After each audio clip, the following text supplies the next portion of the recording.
Hi guys, welcome back to our podcast number 24. I am one of your hosts, Ashley. And I'm Bree. And today, as you can see, Ashley has a hangover. I'm finishing my nails. we got unfinished business today. That should probably be the name of the episode. Just unfinished business. Okay, so don't mind me. I'm just in my dark era, and Bree is clearly in her. I'm running late. I mean, I'm supposed to be going to a concert tonight, and everything that can go wrong is going wrong, so. Per usual. Yeah. Yeah. I won't even, I was about to say, there's this thing in old Disney films that they used to say. What is it? What was it? Hakuna Matata. No. What was it? It's always when you said it, like, it can't be that bad, or it can't get any worse. It can't get any worse and get better. It just starts to get worse. I ordered pants Friday to be, Amazon for, 1 day shipping. Mm-hmm. And then, I got an update. It was, lost in transit. Sorry, it's running late. And it was supposed to be delivered yesterday. So I'm going to have to go to, Fox Hills or some mall to find an outfit today. And the concert, oh, my God. I'm, stressed. So stressed. Sheesh. I've went to concerts and I've worked at concerts. It's a different type of stress, for sure. Sheesh. I don't envy you. I'm not gonna hold you. That's anywho. So today I wanted to start off with something I saw on TikTok. So it's these Stitch videos. I'm pretty sure everybody knows what those are. So the one specifically, I don't know who the original creator is, but they're talking about if you have any street wisdom, can you share it with us? So I thought that would be fun since we're both from South Central. Oh my God. And I feel like we've heard a lot of things, but we've actually seen them play out. So some of them don't play out exactly how they should. I think one thing, nobody's ever told me this, by the way, but I used to take public transportation. Nobody ever told me not to give eye contact to crackheads. Really? No. Oh no, I feel like that's a thing you're born with though, because no one told me, and I still don't make eye contact. Yeah, I when don't I did, either. right? No, that's what I'm saying. I don't, but I felt that it was interesting because when I was looking at all those stitches on TikTok, I was just wait, people actually told y'all some of this? Because nobody told me anything. I literally just lived and learned that, because I was brought up to, when you talk to people, to give them eye contact. So, I'm not giving y'all eye contact today. But if my shades was off, I'd look you dead in the eye. But yeah, so I was taught that. So it's kind of hard to cut it off when you're out and about. But I noticed naturally when I used to be at the train stop and, it'd be either homeless or straight up drug addicts there. They would wait for you to make eye contact. And the moment you did, they just kind of You don't fucked up. Yeah. Oh my God. And now you can't get rid of them. Yeah. That was something that I think I just learned naturally over time. I'm trying to think of something else. Instincts, or maybe. Yeah. Environment. Was it nurture versus nature? Yeah. Does that make sense? So, name some street wisdom.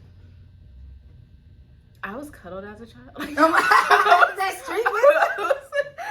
I was a mom will pick you up and take you home child. Yes, I was that too. But I feel I'm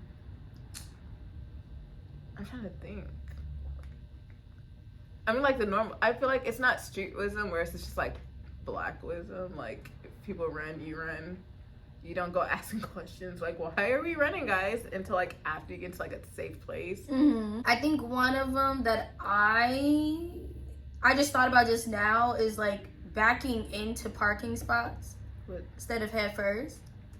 Oh, quicker getaway. Yeah. Oh, if you need to get out really quickly, got it. You don't want to be trying to focus on hey, is there somebody in the back or the back camera's too dark? I do that. Just kind of Oh, when you're at parties, with someone be all right, okay, and goes to their car. Leave.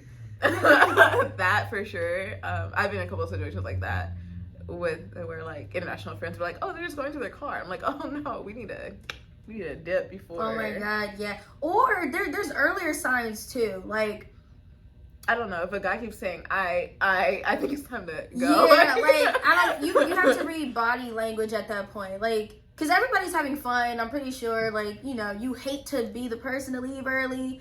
But if you see, and this isn't just like a specific race, by the way. I've been in multiple gatherings and parties and stuff.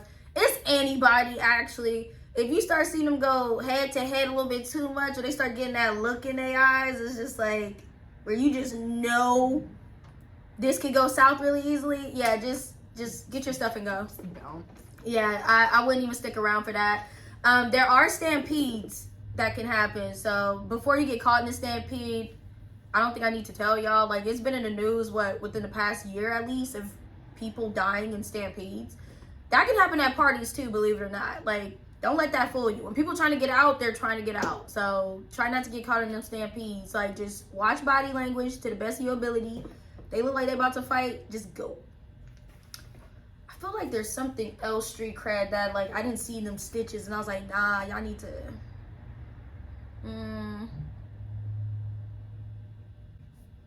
If you hear, like, tire, like, someone, like, cutting out of somewhere, go the opposite direction quickly. What does that mean? Because they might circle the block. Oh.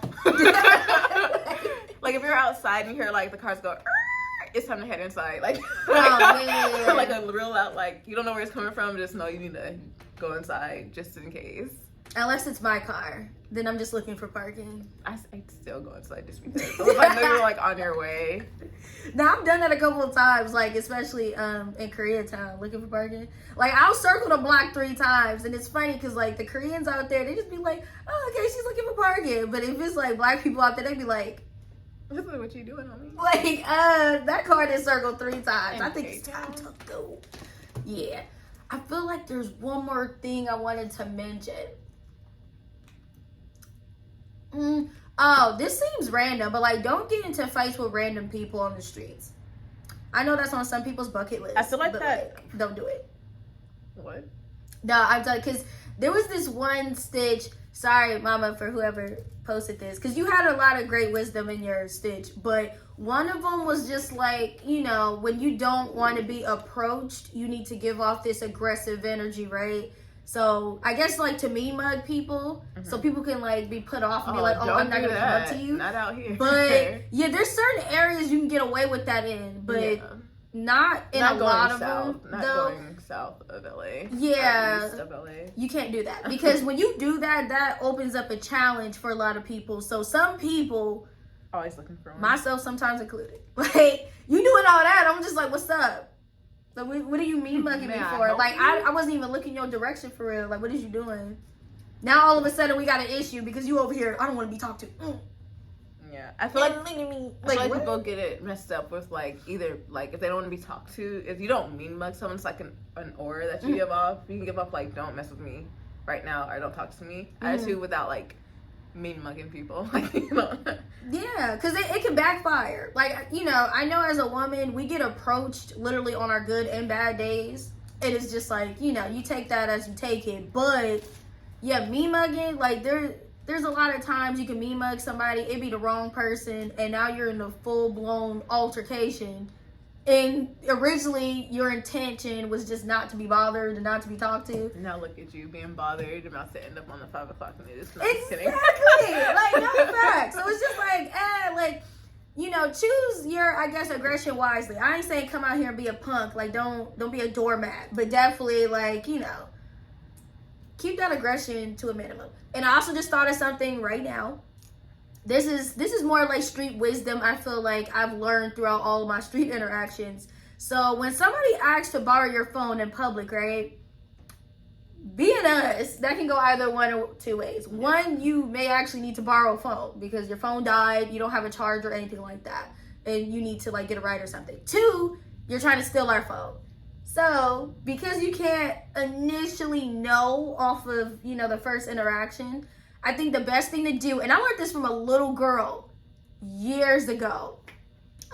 Pretty much, we were all at the bus stop. We were just waiting for the bus to come. And this little girl approached me, and she was just like, hey, I'm so sorry. My phone died. can you make a phone call for me? Now, I've never been told, like, can I make a phone call for somebody? It was always, can I borrow your phone? Can I call somebody? So she was like, can I just give you the number and you put, you put him on speakerphone because I'm trying to get in contact with my uncle because my phone just died and he lost me in the mall.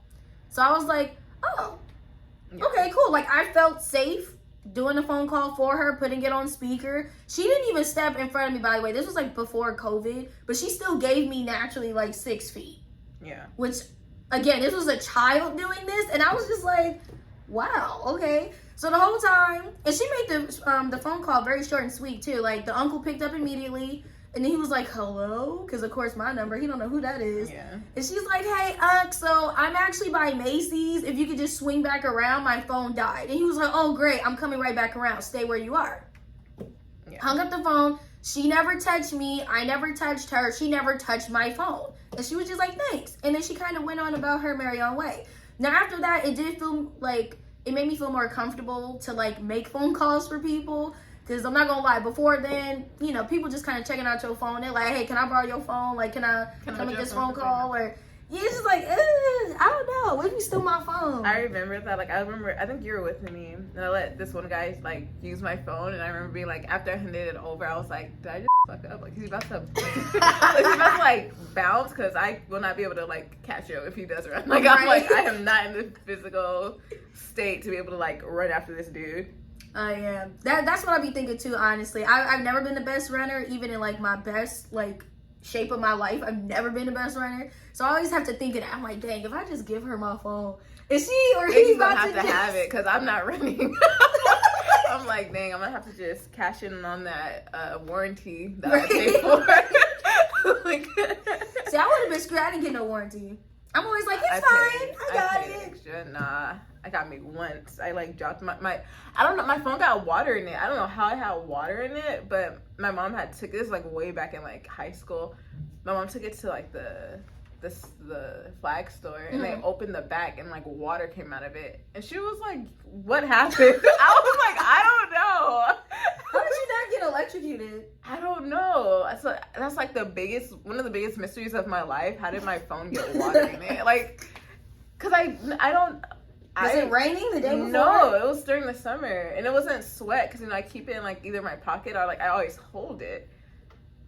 And it was like the small. It was like not the Nokia. I think it was the Nokia phone. It was a Nokia. I think it was a Nokia or Boost Mobile that I had that had water in the back of it.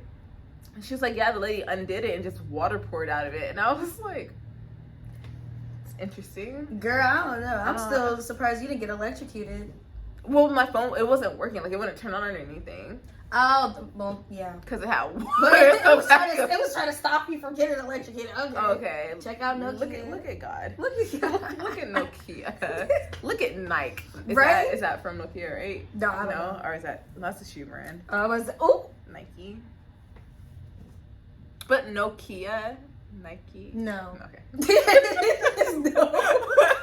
I was like, 2 different brands. I mean, correct me if I'm wrong. I don't know. I don't know my brands like that. I just know a lot of brands are like named after like Roman gods. Oh yeah.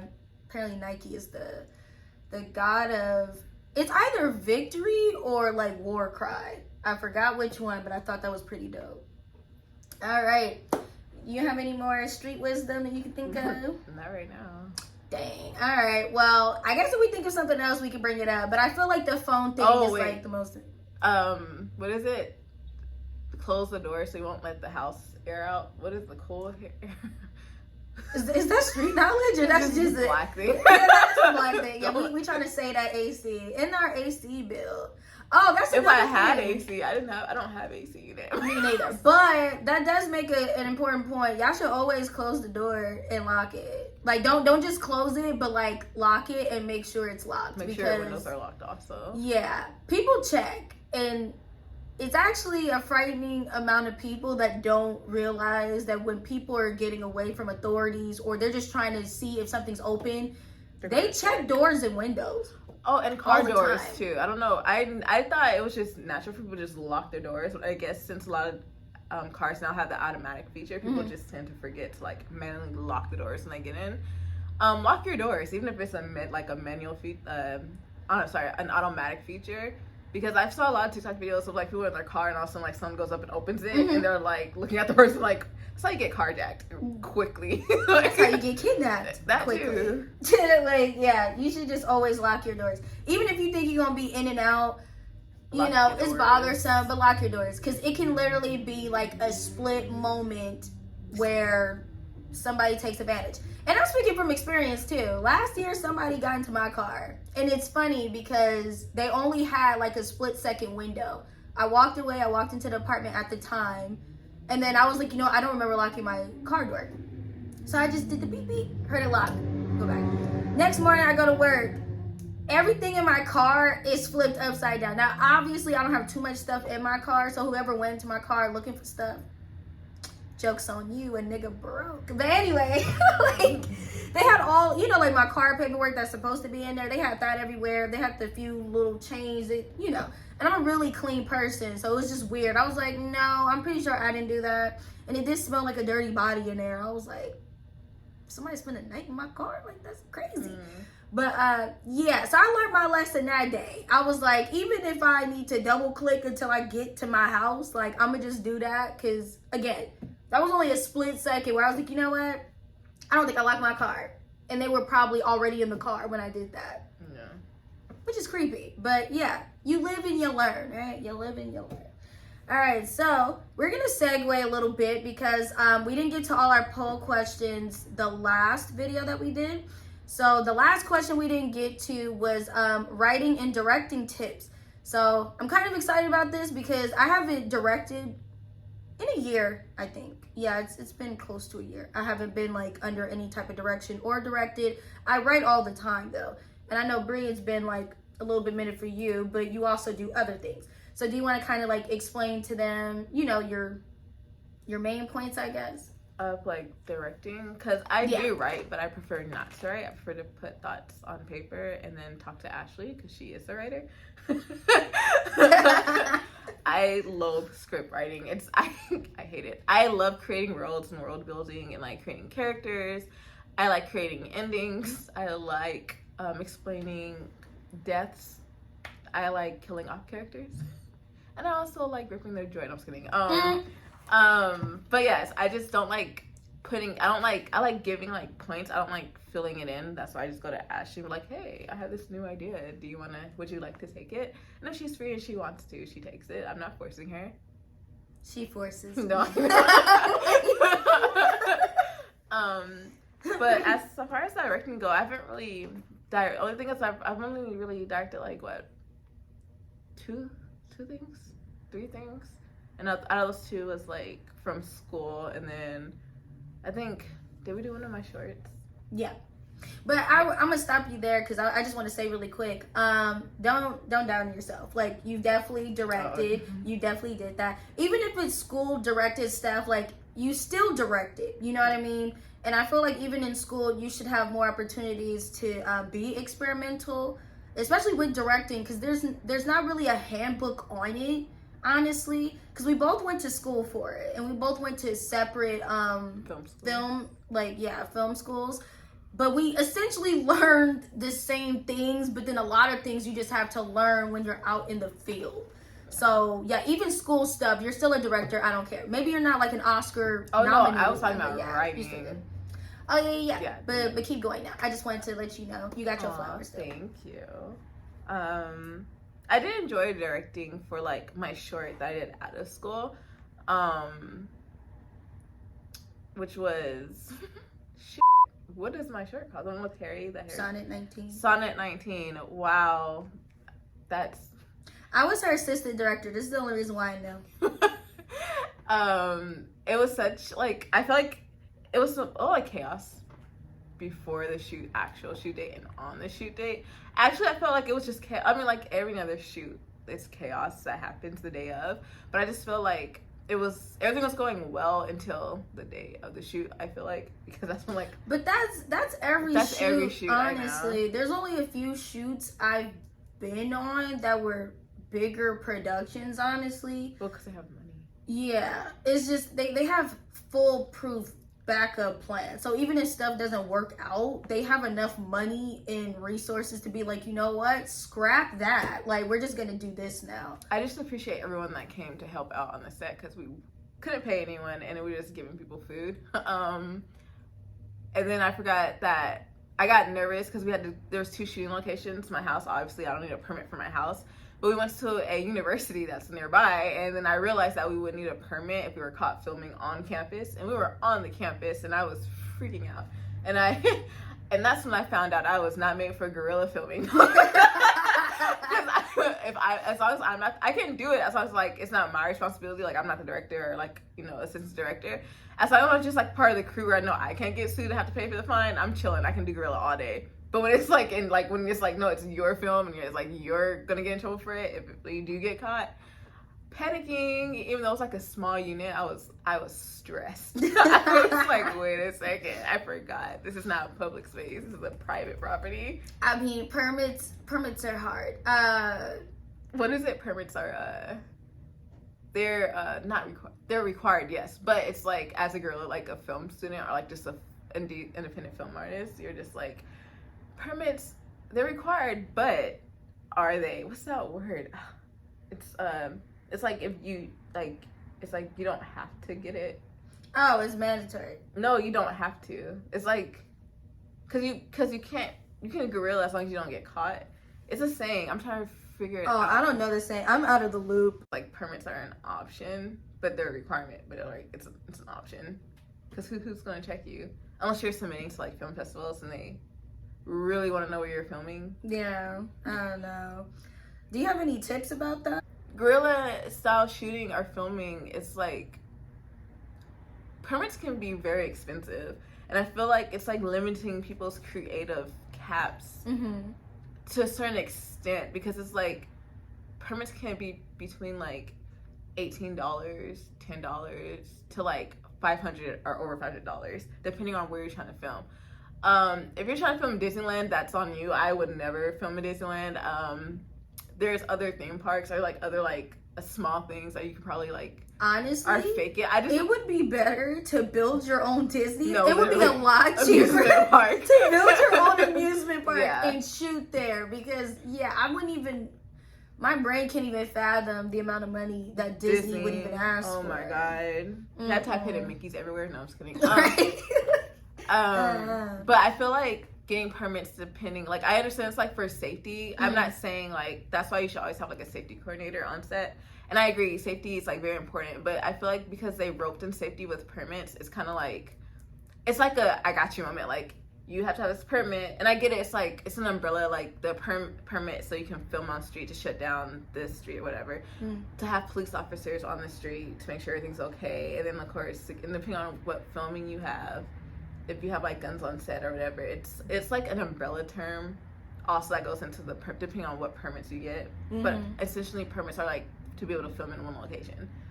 Oh, and again, permits is usually for on location spots. Yeah. So if you're filming on an actual sound set, you just need it's just whatever that is. And then the proper like control, like safety. Yeah, as long as it's like a safe set, like you don't need a permit. But this is always for if you're shooting on location. So if you're shooting, like on a busy street, or if you're shooting in a neighborhood, anything public, which really is another headache in itself because of the people living in the residential area.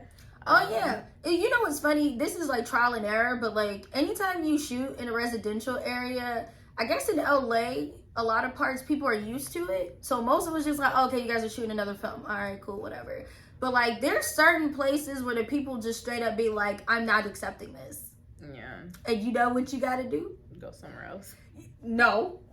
Like, no. What if they really love that spot? Like, if you really love that spot and you need that shot, a lot of money to. Or you guerrilla shoot. That's what I'm doing. Or that too. Or you just get it. You still get it, and then you go on about your business. I'm gonna you pay off the owner. Why are you trying to pay off the owner. Now, obviously, this depends on the budget, right? You give them a cut. You give them a scene in the movie. You make them feel special. Right. You always want to make everybody feel special who's helping out, especially if it's for free or especially if it's inconveniencing them in any kind of way. You want to make sure they get the best hospitality that you. But homeowners, they also make sure you're like done at the time you're supposed. And like I get it because like what if you're like filming like a really loud party scene, which is funny because party scenes are quiet on film sets. There's party scenes is hilarious because shooting them is it's not that awkward, but it kind of is because like y'all should just YouTube just like a random party scene, right, and then mute it. That's literally how you shoot a party scene. Parties look so fun because of that, though. No, like by your casting director for sure, or like if you're a director, you gotta give new direction because if someone's doing a hold down and someone's like crumping in the same scene, something's not right. I see that. Something is not. You know what's funny? When I worked on what was that called? I don't think you can say the name without getting copyrighted or getting in trouble. I mean, I got signed on for it. They already filmed. I mean, they shot it. Can you say the name? Yeah, I'm pretty sure. I mean, I'm not getting paid. Well, I got paid for it already. But I shot, I did some background work on an episode of 911. And we were at a bar, which is hilarious because I kept telling the casting director I look way too young to be at a bar. Like, they're just like, it's fine, you're totally fine. I'm like, bro, do you see me? Like, stop. But anyway, they had me in 2 parts of that scene, right? And it's funny because, like I said, there was no music, like, at all. So there's just this second AD going around giving everybody specific directions because, you know, based off the camera movement, all that other fun stuff. Mm-hmm. So they're just like, okay, you guys are having a great old time.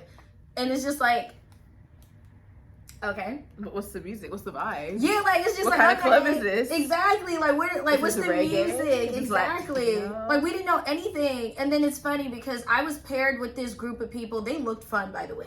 I forgot the guy's name, so sorry. But he wound up telling me he did so much background work that he just got used to creating his own personal story. And then if it worked, it worked. If it didn't, obviously the second would come up and just be like, hey, fun, let's tone it down some though. You know what I mean? Mm-hmm. But he said that was extremely rare when they would do that. So for our little group, he was like, you know what? How about we just say this is our spring vacation.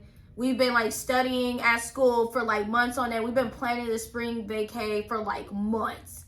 And then like, this is our first drink since we got out of our Uber and we're just really trying to get f***ed up. And it was just like, all right, cool. So when the cameras started, we just had all this energy because it's like, yeah, I just really want to drink and get up. It's like, yes.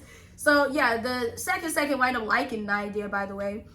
But it was still funny because, you know, when they moved me into the actual bar scene, you know, there's music going on and stuff like that. So now I'm just like, okay, just dance. And that was the first time I came across like, oh, so we just dance with no music? And everybody's like, it's fine, just jump up and do this and that and you're good. And I was just like, okay. So, you know, I just followed whatever they did. And when I went back and saw the episode, they did add like some like country like pop music to the scene. And it seemed to just work. Like everybody worked. But like Bree was saying, like there's times where it's just like you do need to know what music you dancing to because there would be somebody in the corner just and then somebody just like, like what are they doing in the corner? Yeah, but it's all fun and games. But yeah, so I think I forgot our main point. Directing. Some directing tips. I just again, I've only directed like 3 things. Okay, so what have you learned? Okay, we'll do that then. What have you learned from your directorial debuts? Be really sure in yourself. Like, yes, know what you want your actors to do. Like, you need to for sure know what. This is like, gospel. I'm sorry.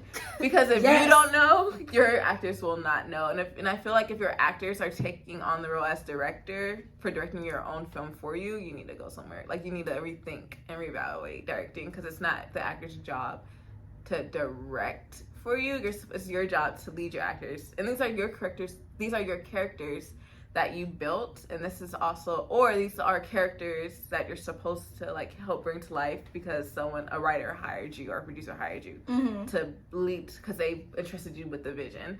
If your actors are taking that from you and doing the job, they should get director credit and not you. Because for Sonnet 19, and it's really hard for me to explain like my vision to people because I'm not shy, but it's hard for me forming like the proper like words to be like, I want you to do this. And I'm also an apologist. Like I tend to apologize a lot when I talk to people or just talk in general. And it's not me like being like sincere about like apologizing. It's just something I just say because of trauma. But anyway,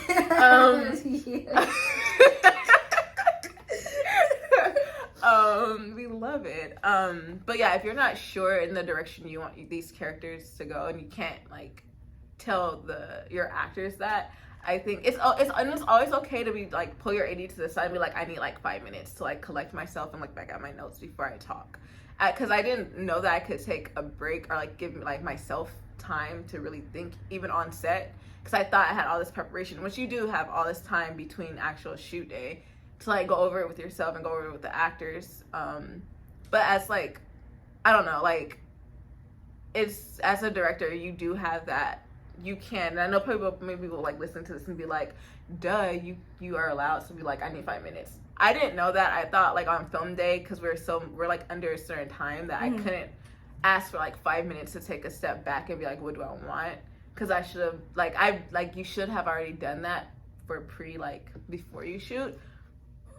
Here's the thing, because me and Bree have worked on a lot of projects together. I would say 85% of projects we worked on in general, we worked on together. So me and Bree, we work together extremely well. Like it gets to the point that people start thinking we're the same. Yeah.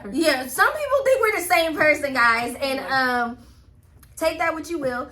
But I will say this though: when we're on set, everything's moving, and everything's moving very quickly. You know, there's been times that I've been the director of the set and Bree has been my assistant director, and there's times she's director and I'm her assistant director, and we swap roles. But me and Bree are so comfortable with each other, we can do that. So when she's directing, I can give her like tips, and then vice versa type thing.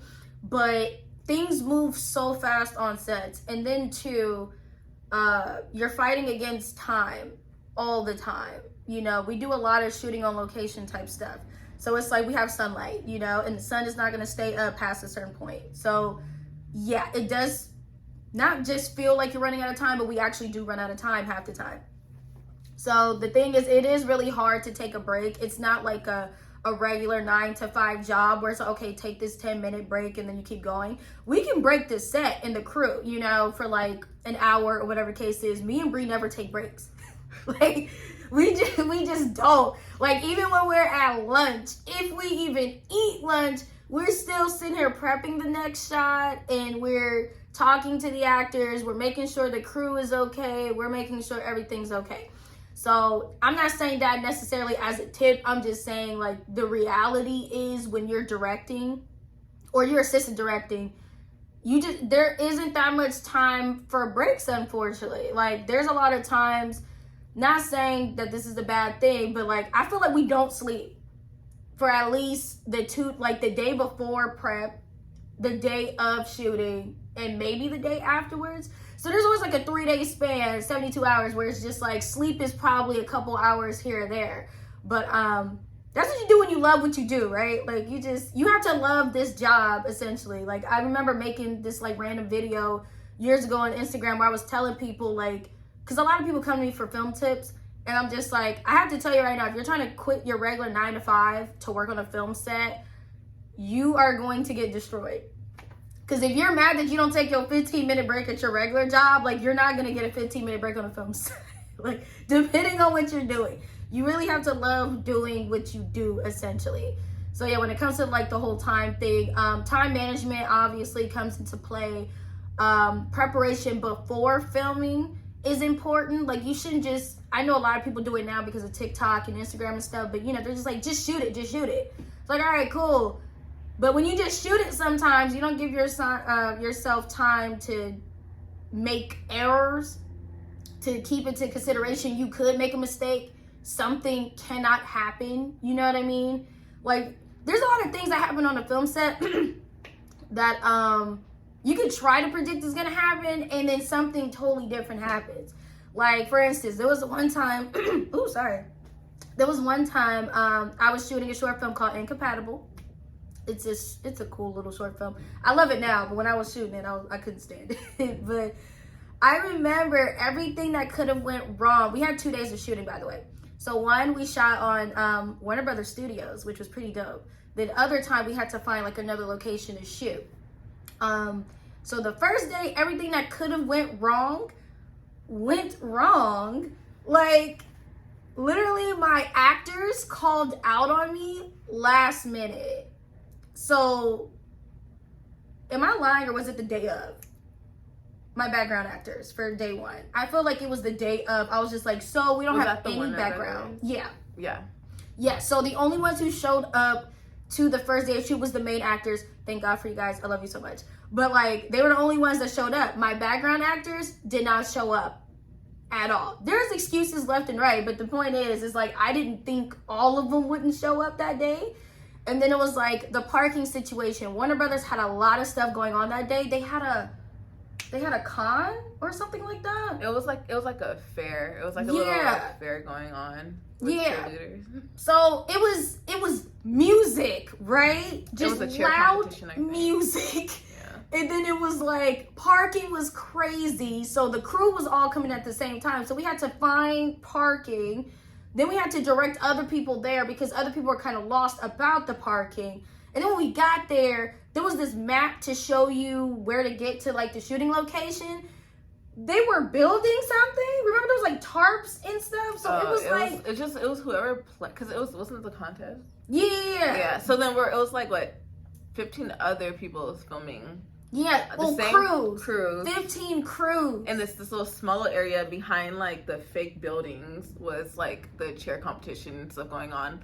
So it's like you can't have quiet on set when 15 other people are also doing their scenes and they're interpreting their scenes, and then like you hear the music blasting on the other side of you, and it was just like it was a bad time. It was like as great as it should have been, right? It was just so hectic. I do respect the other like film people on this. Oh yeah. Like they'll wait until you do your scene, like the ones next to us, but other people just did not care. They were just like, we're just gonna keep yelling. Yeah, it was really crazy. Oh yeah, we had that last minute location change. Remember? A crew dropped out last minute, so then they gave us a different location. Because I remember anything that we planned at that point literally went out the window. Yeah. Like, literally everything. Literally the directions for my actors had to change on the spot. Like, I think wardrobe had to change on the spot. Like, it was so much that had to change. And it was just like, normal people would just fail. They would have just gave up. But because we're filmmakers and we're like, you know what? It was a good opportunity too. So it's like we have to like just whatever we were thrown, we gotta. And I feel like that's like filmmaking like motto. Like you just take it and roll. Yeah, like you're gonna prep. You're gonna do months of prep sometimes. And bigger productions, obviously, they have years of prep. But you just have to be prepared for the day of the shoot that literally anything can happen, and you're just gonna have to either shut down, which you would try to. I feel like a tip would be try not to shut down. That would be a good point. Like, don't just quit. Like, if there's something like COVID that happened, right? And it's obviously someone's like, hey, I need y'all to like... wrap it up. Yeah, wrap it up. Something like that, obviously, you have to do. But it's like, if you can work around it as much as possible, exhaust all of your options first. So definitely be like, okay, what shots can we get today? Bump all the other stuff. Like, okay, so what can we get done today? Who do we have today? I got that actor, I got that actor. Okay, cool. Do we have wardrobe? Do we have makeup? Do we have hair? Cool, let's just put them in that. You know what? Let's rewrite the scene. Sometimes you have to do that. Sometimes you have to change some stuff around. Because again, when people don't show up, I mean, the most you can do is like a phone call or a text, right? They still don't answer. It's like you have to move on. Then it's like, okay, who not working right now? You set up the lights. Let's put them in a hat.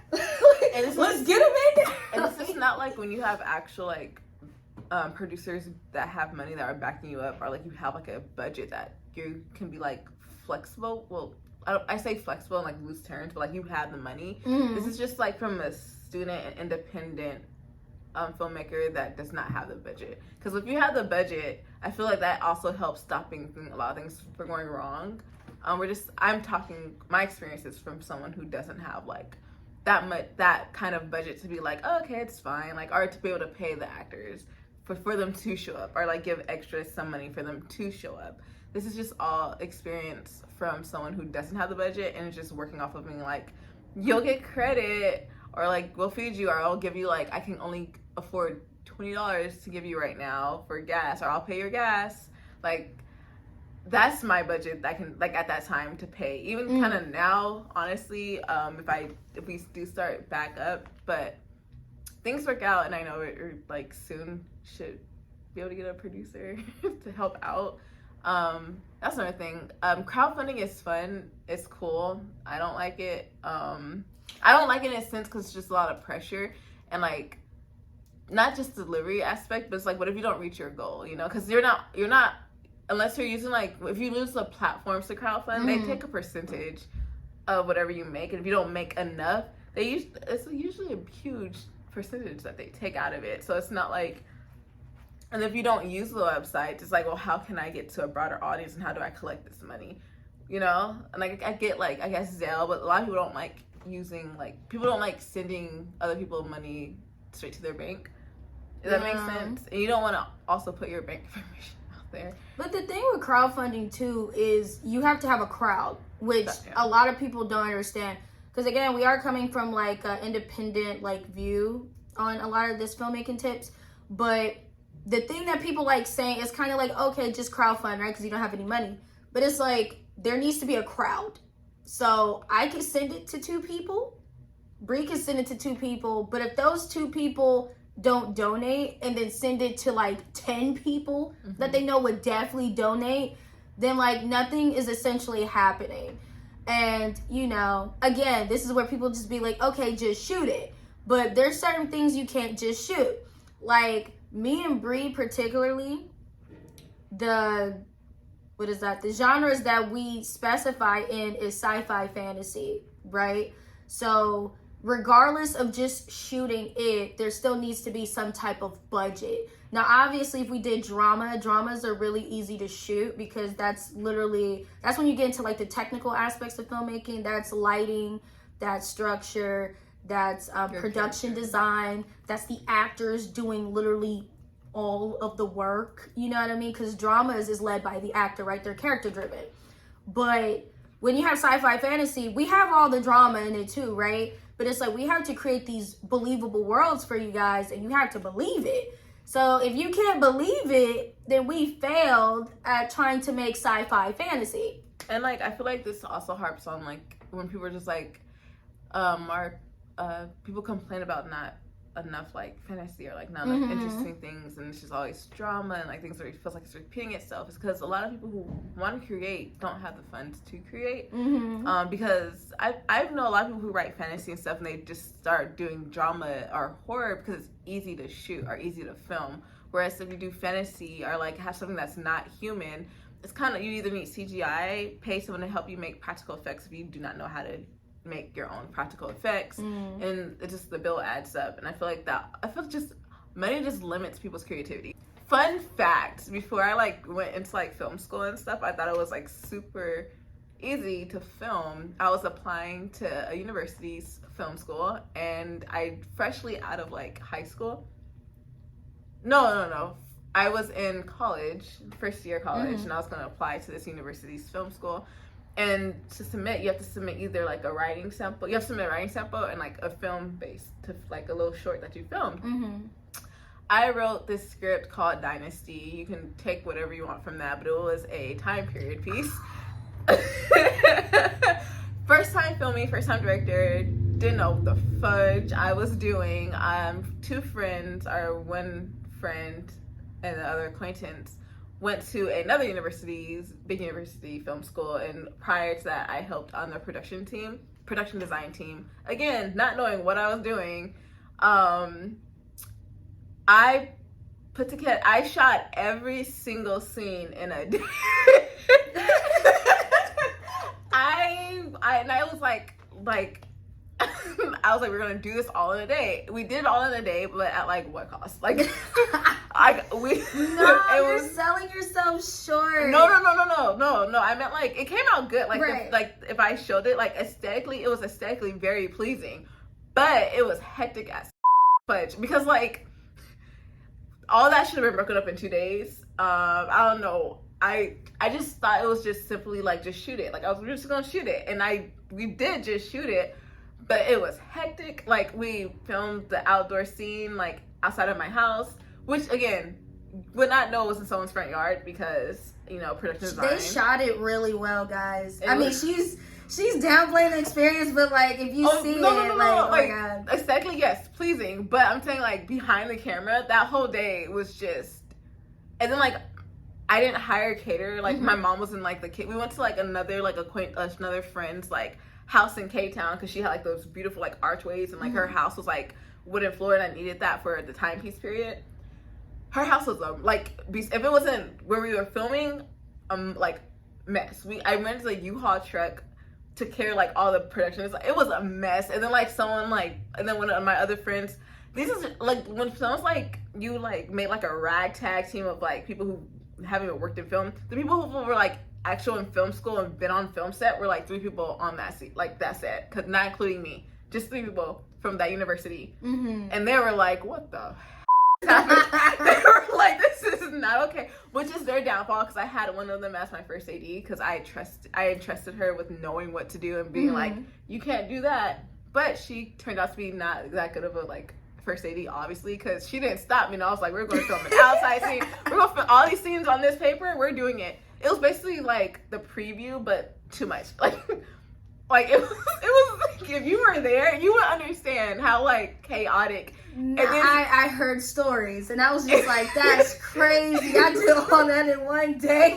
Like, yeah. We went to 2 locations, opposite side of town, in one day. Shot like over 10, like, and then like, oh my god, and I cried at the end of the day because it was just so like a lot, and I was holding back a lot. And I think the lesson that got me is like someone knocked over my camera guy's like lighting equipment, very expensive, and it just shattered. And I went into the U-Haul and I was like, I can't afford that light. I was like, I cannot pay for his like equipment. And I remember like tears pouring down my, and I was like, like when you hiccup in because like his lights are expensive. He was chilling. He inside, like after everything, he was like, I was chill about it because the actor that like knocked over was like, I'm gonna pay for it. But he said if you didn't, he's like, it's fine, I can get it. And it's like, don't worry about it. But he was like, you just ran out the house so quickly. He's like, but I remember this because like one of my like friends from like all the actors, by the way, mine is like one of them. I got because a friend of mine, the friend that was in the house, she was friends with my main actress, and she was like the only actress. Everyone else was like friends and like college friends. I was like, hey, do you want to act in this for me? No one's gonna see it. Little do they know. I'm just kidding. I was like, this is only going to my college application. One of my guys friends from high school ran out the house and like knocked on the door window, and he was like, hey, is there a plunger? And I was like, what? I was like, what do you mean? He's like, I kind of stepped up their toilet, and I just burst out crying again.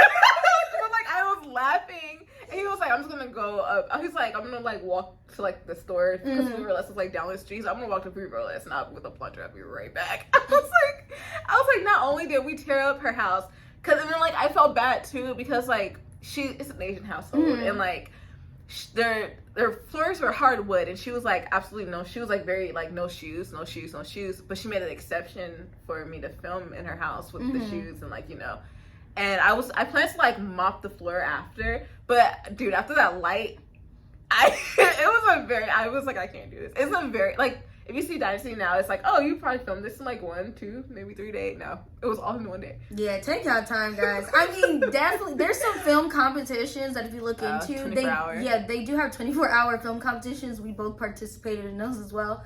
Yeah, you got to get as much as you can in a day. But I guess the cool thing about those is that everybody's prepared for that. They're also like film students too. Yeah, yeah, that too. And so, they know what they kind of know what they're doing, or they know what they're doing. Yeah, I didn't know what I was doing. I was like, I'm just gonna direct. I was gonna look pretty, and we're gonna do it. Well, look, my first time directing was actually in film school, and it was like a pity thing.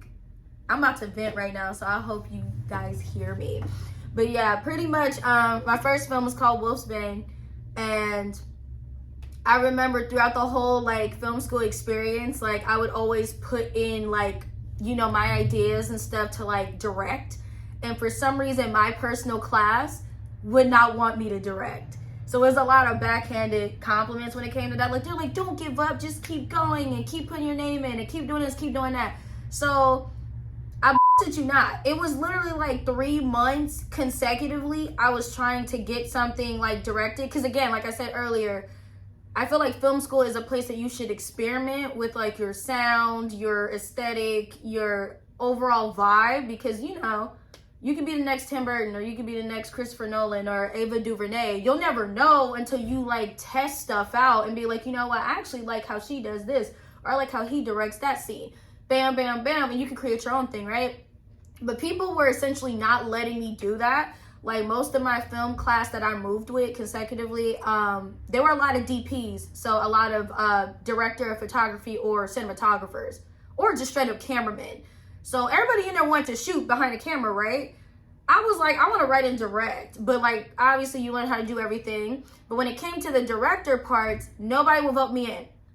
Ever. Didn't matter how many times I put my name in there, didn't care. And I wasn't the only female in there, by the way, that was trying to like direct. It was others too, but it's like they kept picking very specific people, and it was the same people every single time.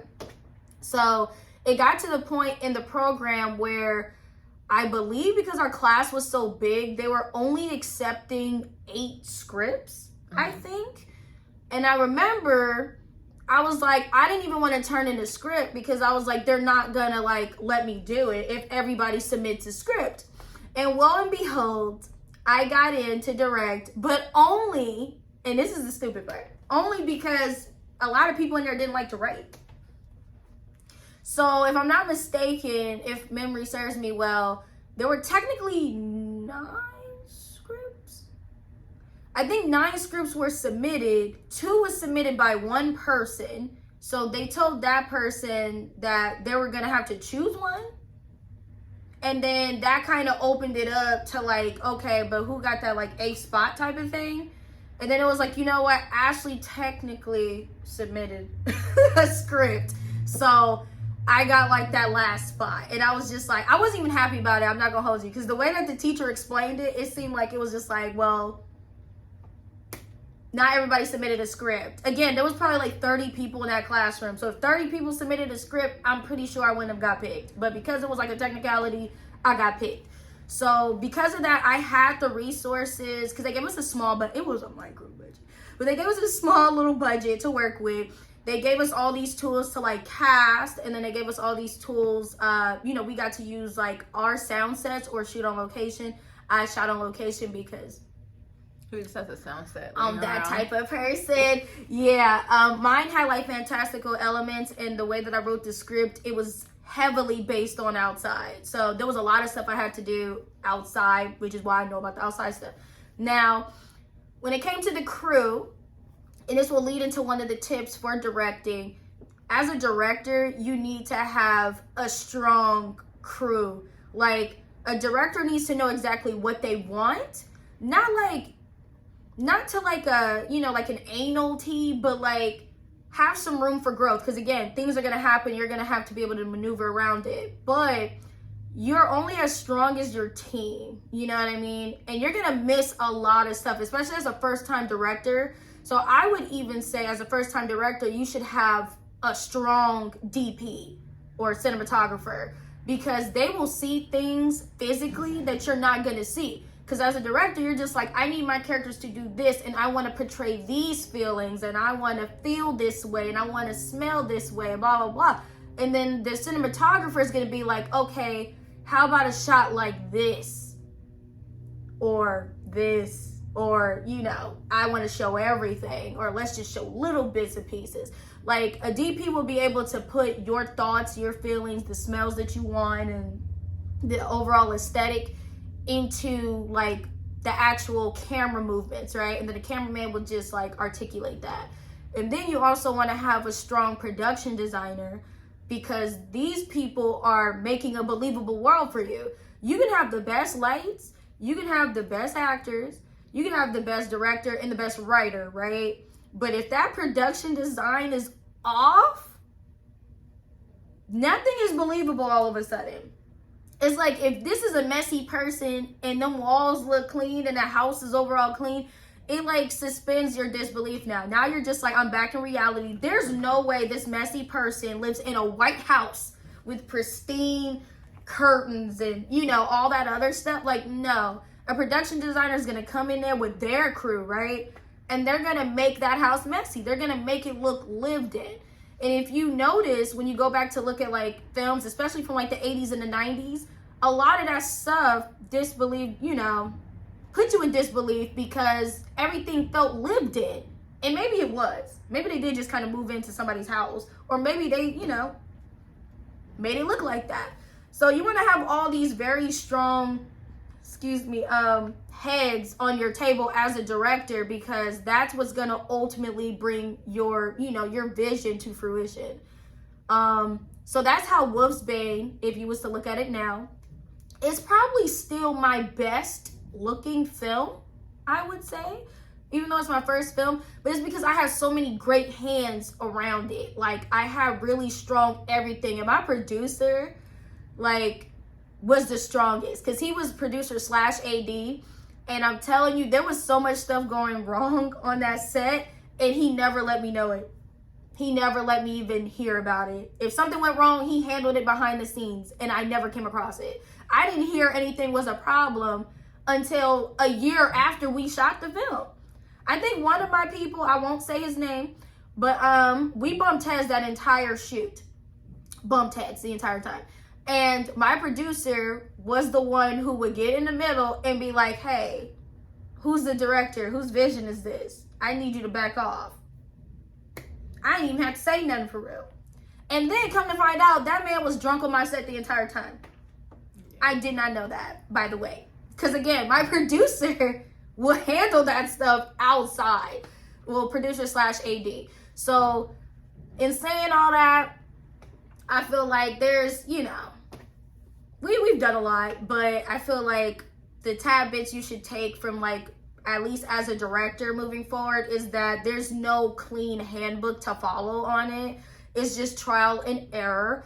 Obviously do the homework though. Like, you should always put in the work. So whatever movies, because you should try to strive to make the movies you want to make, that you want to see. So you need to watch the movies that you like, study that director, study the team that they're on. Like, you think them credits is there for aesthetic? No, like, them credits is there to show you all these people that worked on it. So it's like, you know, shout out to Marvel for making us sit at the end of the credits so you can see all those people, right? An editing teacher. And do that. He was like, you should, as a filmmaker, sit through the credits, because that's like, that film was everyone's baby. Like, everyone did a part to make it come to life. And yeah, thanks Marvel for making everyone sit through the credits. Yeah, because I feel like you should see it. Like, all these people are making it, and it could be as little as you just ran to go get them coffee, but they're still running you the credit that, like, you had a part to do with this film. It takes a team, and a lot of directors forget that, honestly, especially on the indie side. Like, I feel like when you meet bigger directors, pretty much they're pretty busy, but at the same time, they're very, the ones I've met at least have been extremely humble. And they know that, like, they can't take all the credit, even though it's sexy to be like, I'm the director, I'm the DP for this film. You know, it was the crew that helped you get there. So it's like, you have to have a very strong team as a director. Now, as far as writing tips, since I'm the writer, I guess, like, I can get into little bits and pieces. I feel like the best writing advice I can give is just, it sounds cliche, but you have to love what you're doing. Like, if you're writing for a job, maybe you're a journalist, I don't know, like, maybe writing a film or like a book is not for you, but you still essentially want to write the movie or the TV show that you want to see. So you have to be able to articulate that. Now, obviously, you don't have to write by yourself. There are writing teams. And then there's people like Brie, who's like, they have really strong creative direction. Like, they can create characters in worlds out of literally the clear blue, right? But they just don't know the dialogue per se, or like the progression of where they need the story to go. So in that case, you just need to do the homework again. But yeah, writing tips, I would say that I as far as writing goes, I wouldn't go solely based off of your idol, I guess, when it comes to writing, because different things work for different people. And I learned this in film school. We had to write scripts in there, obviously, and they would tell us, very specific directors, that we can't read their scripts because, you know, they didn't follow any of the rules. Some of them is like Tarantino. Tarantino writes almost like it's a novel because he knows he's going to direct it, so he's able to write direction in a script, which you don't normally do. The Coen brothers, they don't write a typical script format. So again, because they know they're probably going to direct it or something, they have their own little side thoughts in there. And for like a script, that's kind of hard to do, especially if you're not going to direct it or not. I think those are like the main ones. They're just like, hey, don't read their scripts, because you base it off of them, you know. You're not gonna. Don't you do industry standard before you go off and create your own version? Exactly. So industry standard is still good. It's just the story, straight up dialogue and actions. That's what you should only have in a script, because a script is designed for everybody to be able to read it and interpret it how they need to. Like, an actor should be able to read a script, know their dialogue, but then try to make up how they're feeling about it and have those conversations with the director. The production designer should be able to read that script and be like, okay, this happens during the day. That means, you know, we're going to be shooting with some sunlight, so I need to make sure these colors match and that matches. And, oh, we're shooting at this location. I need to make sure that's cleaned up, or I need to move in some stuff. Like, the DP should be able to read it, be like, okay, this is happening during the day. I need some lights to fake day, or I need some lights to shoot for night.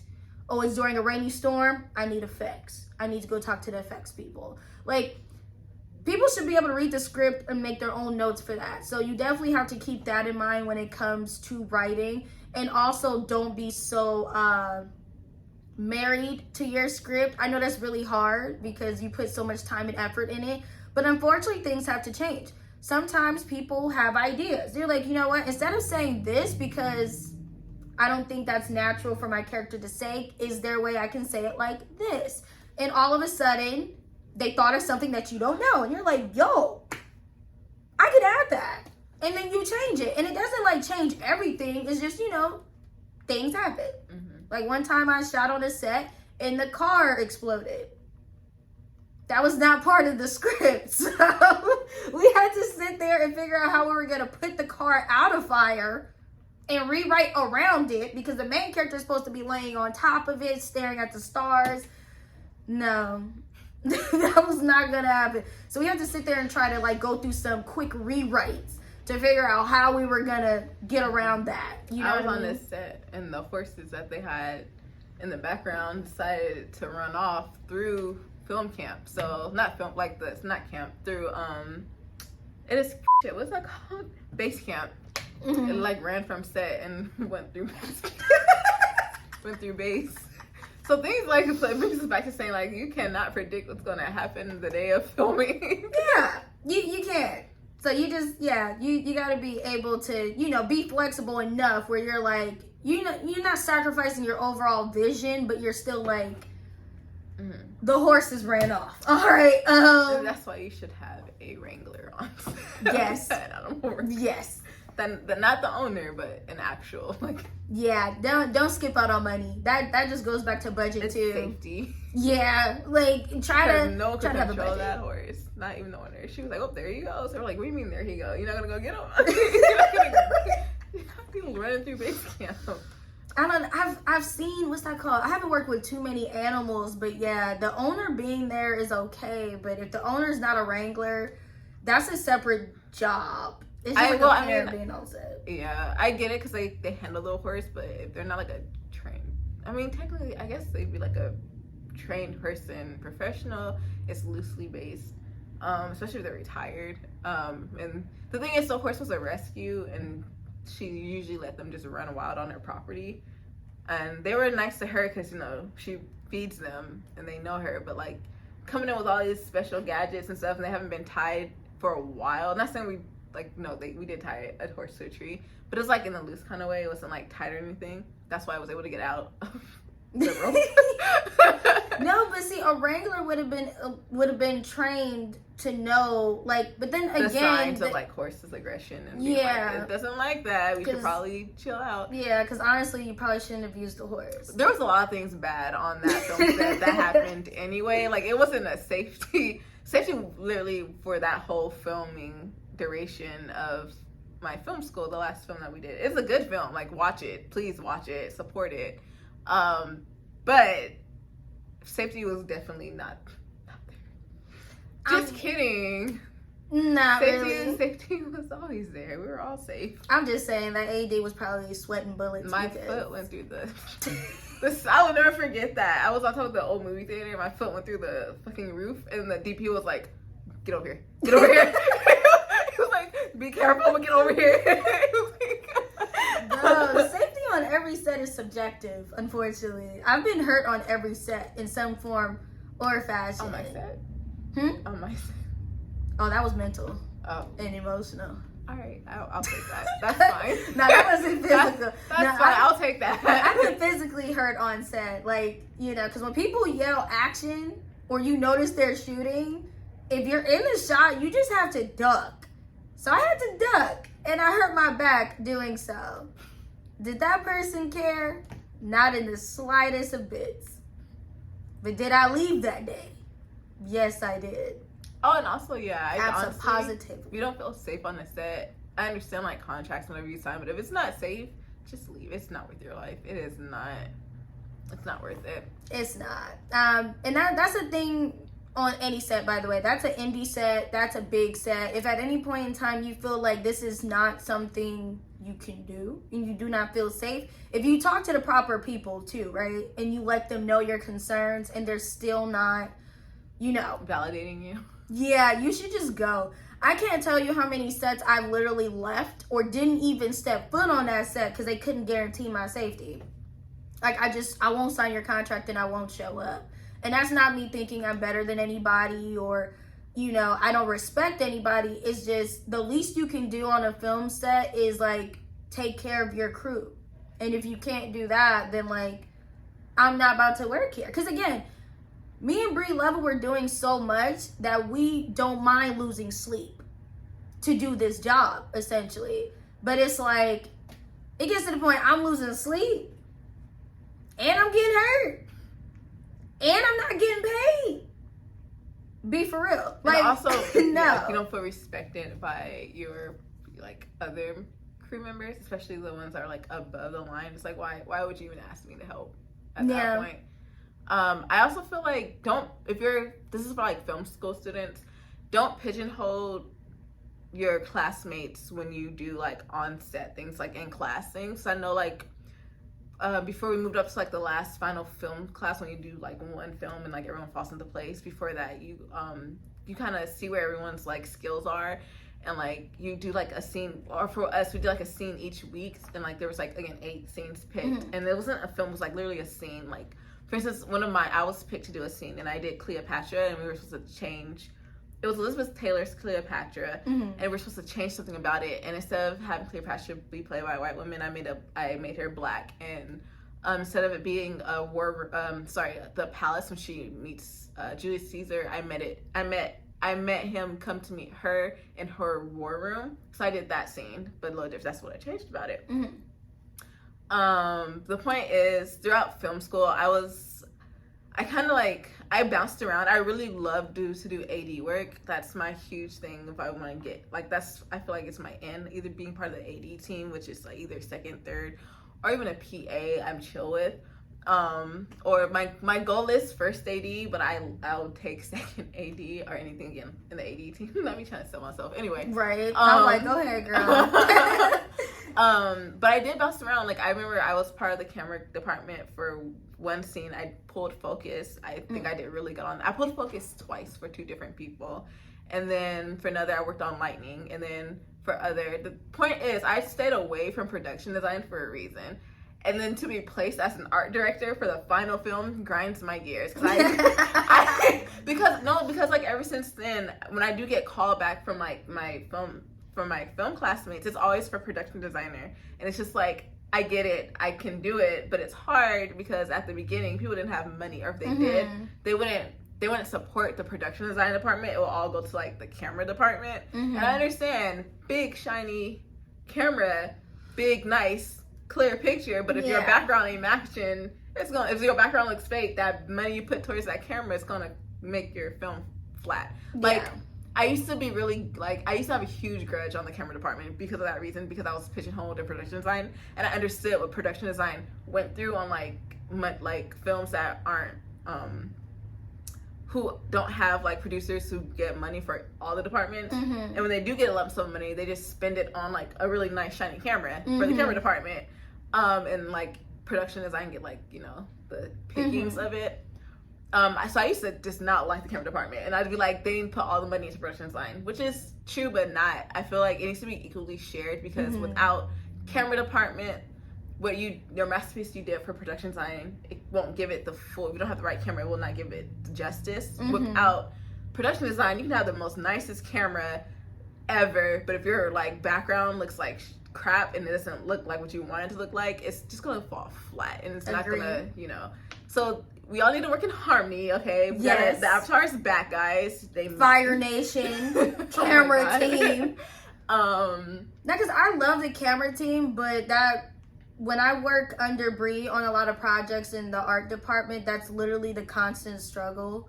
It's just when you see the budgets and you see how they're playing it out, it's like the camera team always gets all of the money. And again, cameras are sexy. Being part of the camera team is sexy, but it's like, you know what's sexier? Everybody getting a fair portion. Because again, production design is literally what your world looks like. So it's like everything needs to look right. Everything works together. But brings back to the point is, don't pigeonhole your film. Don't pigeonhole if you're going to go back and like use people from your film class, because that's what usually happens. That's why let's be real, like that's why you go to film school, because everything you learn about film you can learn like off of YouTube, or you learn in the field.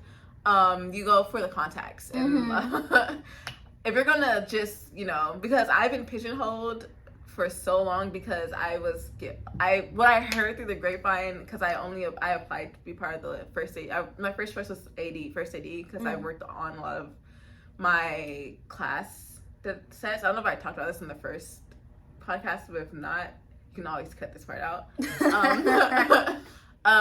What I heard through the grapevine of one of the producers was saying that the person that they made the AD is just because they were always in the face of the professor. Oh yeah. And the professor didn't want to get me like a below the line type of grid, type of crew, because he really liked me. So he gave me art director, and I'm just like, which kind of messed me over also, because if you're working on a film set, if you're working on like on a student film or a smaller budget film, you don't need a production designer and an art director. You don't. You do not, because they're interchangeable, and they're very similar. There's like a small line, tiny line that can be crossed between the two, or you don't have to, or like it, like the differentiation between the two.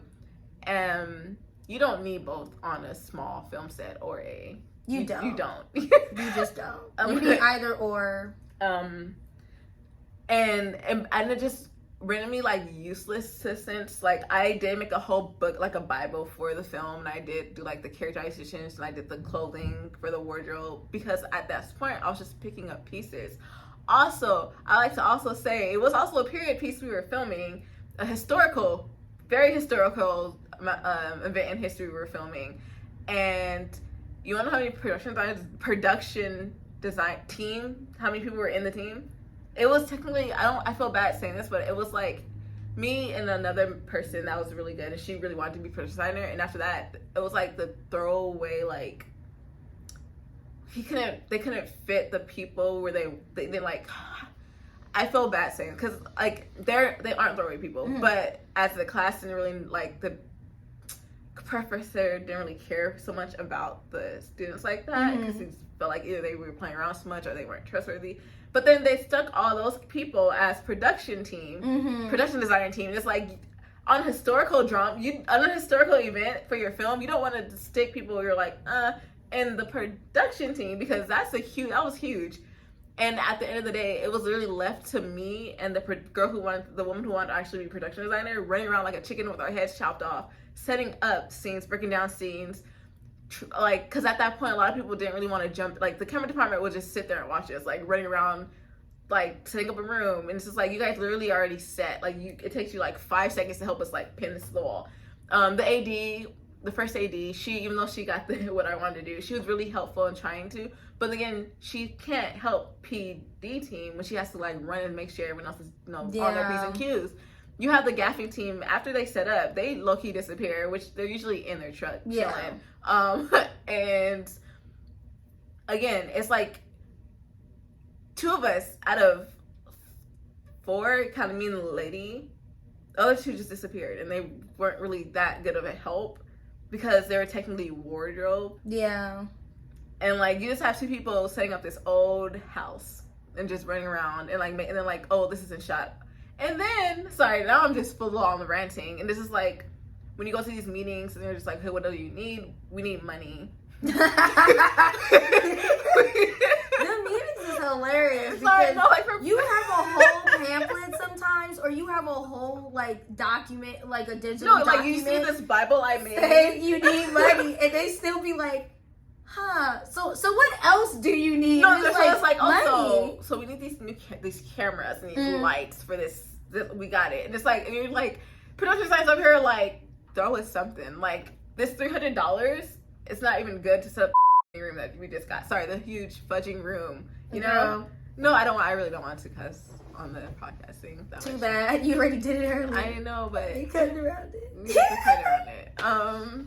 No, wait. Before you continue, I find it interesting that your school, the throwaway team, was the production design team. Because for my school, the gaffing team was the throwaway team. Like if they didn't know what to do with you, or they just, they just threw you on a gaffer team. And again, that's dangerous. We all know how to set up lights and stuff, but it's like everybody has strengths in my school, and they refuse to utilize it because, again, whoever they chose to be the director for that week or that scene or whatever the case is, they put their favorite people in the spots that they preferred, even though it wasn't the best spot. Yeah. And I feel like now that we've graduated and we moved on, it's been years since I've been in school, well, at least film school. I don't even see them talking to each other anymore. That's why I'm just like, wait, so y'all created these throwaway teams, because the throwaway teams are doing a lot more than I see anybody else doing, by the way. Like, they're acting on TV, they're in commercials, they're making music, like, they're living their best life. Hi. But everybody else is just kind of like doing whatever. And I'm just like, bro, I really wish y'all would have utilized me more so I could have saw more of my strengths in school. Because again, maybe I should have directed a little bit more to figure out if I wanted to maintain being a director, or maybe I did want to be, something else. I would never know, because it was either the gaffing team for my school that was a throwaway, or acting. Because again, depending on the project, you can't get actors very quickly. So it's like, okay, who's not doing something? Mm-hmm. Okay, well, you're just going to act out in this scene. So I actually have a strong acting portfolio. Is it garbage? Yes, because the director didn't know how to give me directions at that time. We were all still learning. But it's still like, dang, like, why am I always acting in a film school when I should be, like, making mistakes and trying to figure out my own little mojo? So I find all that very interesting. Sorry, give me a second. I'm listening, though. I feel like, but it's like, I get it. Everyone clicks when you click with someone and you're just like, okay, well, you're my buddy. And that's like how crews are made. It's like we work really well together. But I feel like I took chances with my scene and put people, I like actually went around and asked people what they wanted to do. Mm-hmm, and or what they wanted to try to do, because again, it was just a scene and and that's what we're supposed to do. We were supposed to pick our friends to be like, I know you're good with the camera, you're going on my camera department, like it's just supposed to mingle. And I feel like sometimes professors can like have it fly under the radar because like, oh, this person's real good with the camera.